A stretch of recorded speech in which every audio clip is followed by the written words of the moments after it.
You know, I can't get that particular exchange with Carl Icahn out of my head. Now, he was talking about corporate accountability, of course, and the wrong guy in the wrong job for the wrong reason, doing all the wrong things. But I thought to myself, he might as well have been talking about Washington, where a lot of wrong guys are doing a lot of wrong things pretty much all of the time.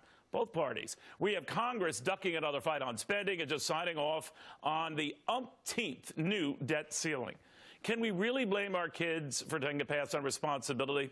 It's so much easier to point the finger when our youngest can point to all these adults pointing fingers. A president who blames the botched health care rollout on a news network. Republicans who blame Democrats for spending excesses, then sign on to a $1 trillion farm bill laden with pork. A former speaker who says the health care law isn't costing folks their jobs, it is liberating them from their jobs. Now, I would love to see someone in power, anyone in power, admit just once, I screwed up, I botched it. But I don't. I never do. Quite the opposite. The retail CEO who blames the weather for a bad earnings report. The countless other CEOs who are already blaming the health care law for any future bad earnings reports. Please, leave it to a corporate raider to sully the sinner's sanctum on the issue of denial. From CEOs who refuse to take blame to politicians who refuse to take charge, like a zero accountability conga line that merrily marches nowhere. Icahn was right. This ain't right. And it's high time both Republicans and Democrats do something right and admit they're wrong, that their constant finger-pointing is wrong. Look, there is enough blame to go around. I'd prefer they all just get to work. And so does Swiss America Trading Chairman Craig Smith, who fears both parties' constant dithering is setting us up for a wicked day of reckoning. And, Craig, I have a feeling you are not talking about all this snow and ice gripping the nation, are you? No, actually, it's going to be 80 degrees today, Neil, so we're in good shape here in Phoenix. You go ahead. Rub that in, Craig. That's fine. Hey, I love your intro, Neil, and I got a grasp on something. I didn't even think about this till you said it. You said, you know, the young people taking a pass on responsibility because they see the finger pointing. I want to take you back to the 90s. You remember the statement, I did not have sex with that woman, Monica Lewinsky. It was a lie. He was afraid to tell the truth, to say, I made a mistake. It was a horrible mistake.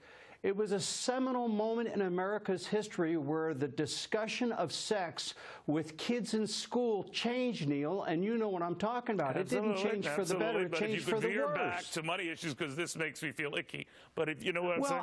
Right. But I understand, but it lends to the issue of why don't people take responsibility? Because they're afraid of the truth.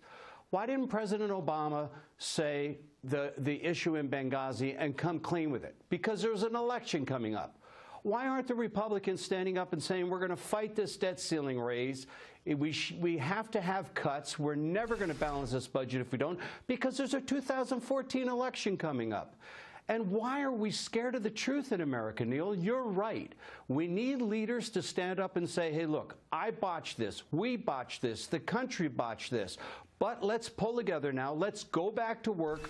Let's work these issues out, and let's get this thing back on track. And that's what's made America great in the past, Neil, and that's what's going to make us great in the future. But in the meantime, we continue to blame each other. We do, and I think that what's worrying me now is it's become a political and a partisan divide here, whereas and you and I go back to the right after the meltdown of the bank bailouts. I said I was against them then. I got a lot of, you know, nasty phone calls from the Bush White House. So this is sort of like a bipartisan rant of mine. You know, when the pedal hits the metal, you have to own up for your point of view and not pass the buck or the blame. So right. This is a rant against both parties to say, look, I recognize that you hate each other. I recognize that you blame the other for the problems, but I think there is enough blame to go around. What bothers me is they can't get past that.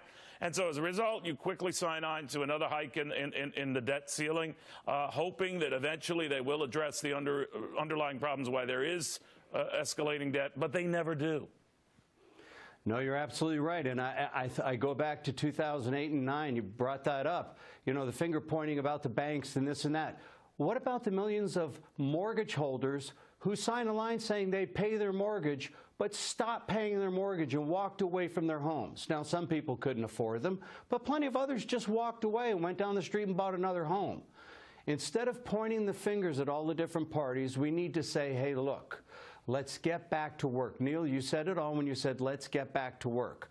And I guess we could say that recently we've had a little bit of calming of the waters in Washington, and now maybe we can work together. But I'm convinced, and you might take issue with me on this, that I don't think Mr. Obama wants the waters calmed. I think he likes stirring the water. I think he likes having these controversies. I think he likes what's going on. Well, that's assuming the waters are calm, my friend. But you're right. I mean, this goes on and on and on. Craig, it's always a pleasure. Thank you very, very much. Good to see you, Neil.